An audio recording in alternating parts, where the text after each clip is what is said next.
પ્રાપ્ત કરશે। ત્યારે સુતજી પરીક્ષિત રાજાને પૂછે છે કે પરીક્ષિત રાજા, આ સ્વર્ગના દેવતાઓ અમૃત લઈને આવ્યા છે, તો નક્કી તારે કરવાનું છે કે ત્યારે આ સ્વર્ગનું અમૃત પીવું છે કે આ ભાગવત રૂપે અમૃતનું પાન કરવું છે। ત્યારે પરીક્ષિત રાજા સુતજીને પ્રશ્ન કરે છે કે હે પ્રભુ, આપ મને જણાવો કે આ ભાગવત રૂપે અમૃતનું પાન કરવાથી શું ફળ પડે છે અને આ અમૃતનું સ્વર્ગનું અમૃત પીવાથી શું ફળ મળે છે। ત્યારે સુત પુરાણી કહે છે કે હે પરીક્ષિત,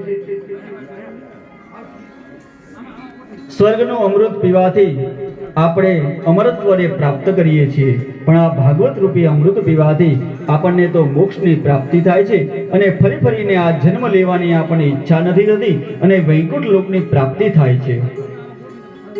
એટલે કહેવાય છે કે આ કથા અમૃત એ સ્વર્ગના દેવતાઓને પ્રાપ્ત નથી થતું અને પરીક્ષિત રાજા બડા ભાગ્યશાળી છે કે એમને આ અમૃતના પાનની પ્રાપ્તિ કરી છે।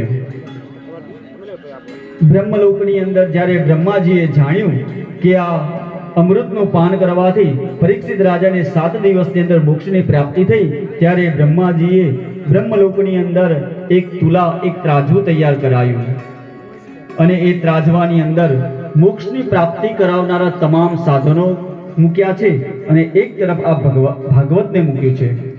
ત્યારે કહેવાય છે કે આ ભાગવતની આગળ આ સૃષ્ટિના તમામ સાધનો તુચ્છ થયા અને ભાગવત એ સર્વોપરી થયું છે ત્યાં આગળ।